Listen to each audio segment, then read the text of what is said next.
கர்த்தருடைய பரிசுத்த நாமத்துக்கு ஸ்தோத்திரம் உண்டாவதாக. இன்றைய தேவ வாக்கு ஏசாயா 12ஆம் அதிகாரம் 2வது வசனம். நான் பயப்படாமலும் நம்பிக்கையாய் இருப்பேன். கர்த்தராகிய யெகோவா என் பலனும் என் கீதவுமானவர், அவரே எனக்கு ரட்சிப்புமானவர். ஹல்லேலூயா. ஆம் தேவ பிள்ளைகளே, கர்த்தராகிய இயேசு நமக்கு எல்லா சூழ்நிலைகளிலும் எல்லா பிரச்சனைகளிலும் பயப்படாமல், கர்த்தர் ஒருவரே அவருக்கே பயந்து வாழ வேண்டும் என்று, அவருக்கு பயந்து பயபக்தியோடு நடந்து கொள்ள வேண்டும் என்று அவர் சொல்லுகிறார். வாலிப பிள்ளைகளே, நோவா தேவனுடைய எச்சரிப்பின் சத்தத்தை கேட்டு பயபக்தி உள்ளவனாய் தன் குடும்பத்தை உண்டு பண்ணினான் என்று எபிரேயர் 11ஆம் அதிகாரம் 7வது வசனத்துல வாசிக்கிறோம். தேவ பயமானது புத்தியையும் நோவாவின் வாழ்க்கையில கொண்டு வந்து அவர் பயபக்தி உள்ளவராக்கினார். ஹல்லேலூயா.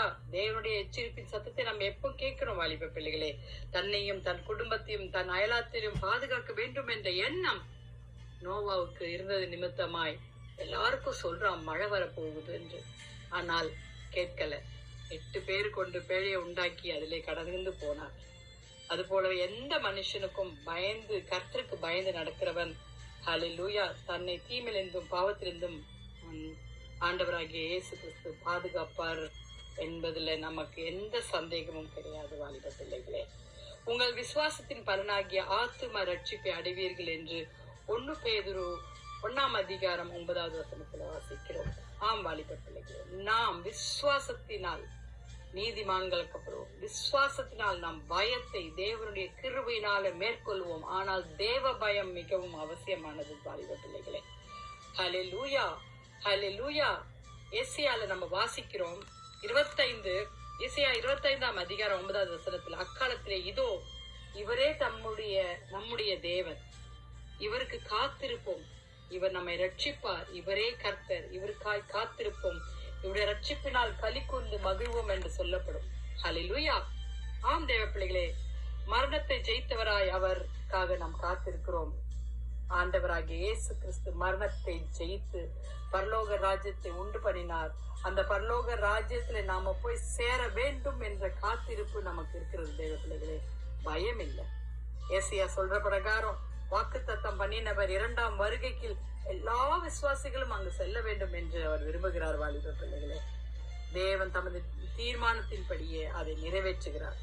எல்லா பயத்திலிருந்தும் நம்மளை முற்றிலுமாய் வெற்றி சிறக்க செய்கிறார். என் ரட்சிப்பாகிய ஆண்டவரே எனக்கு சகாயம் செய்ய தீவிரியும் என்று சங்கீதம் 38:22 வாசிக்கிறோம். வாலிப பிள்ளைகளே, ஆம், ஹல்லேலூயா. அவர் நமக்கு போதுமானவராய் இருந்து நம்மளை ரட்சித்து வழி நடத்துகிறார். எல்லா பயத்தையும் நீங்கி புறமாய் அன்பு என்னும் சந்தோஷத்தினால கர்த்தர் நம்மை நடத்துகிறார். வாலிப பிள்ளைகளே, ஹல்லேலூயா, ஹல்லேலூயா. நாம் ஆண்டவரை தேட வேண்டும். ஆண்டவர் பக்கமாய் நாம் மனம் திரும்பி அவர் பக்கமாய் வர வேண்டும். வாலிப பிள்ளைகளே, ஹல்லேலூயா, ஹல்லேலூயா. ஆம் தேவ பிள்ளைகளே, கர்த்தரிடத்துல கேட்போமா?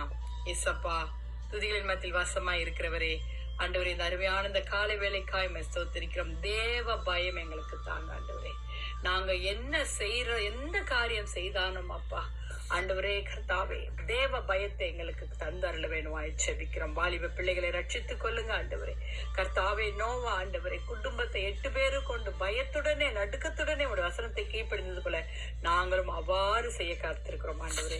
வாலிப பிள்ளைகளுக்கு வேண்டிய கிருபையை தாங்க. வியாதிஸ்தர்களை தொட்டு சுகமாக்குங்க. நன்மையான ஈவுகளை எங்களுக்கும் எங்கள் பிள்ளைகளுக்கும் குடும்பத்துக்கு தர வேண்டுமாய் செபிக்கிறோம். ஊழியக்காரர்களை தேவைகளை சந்திங்க.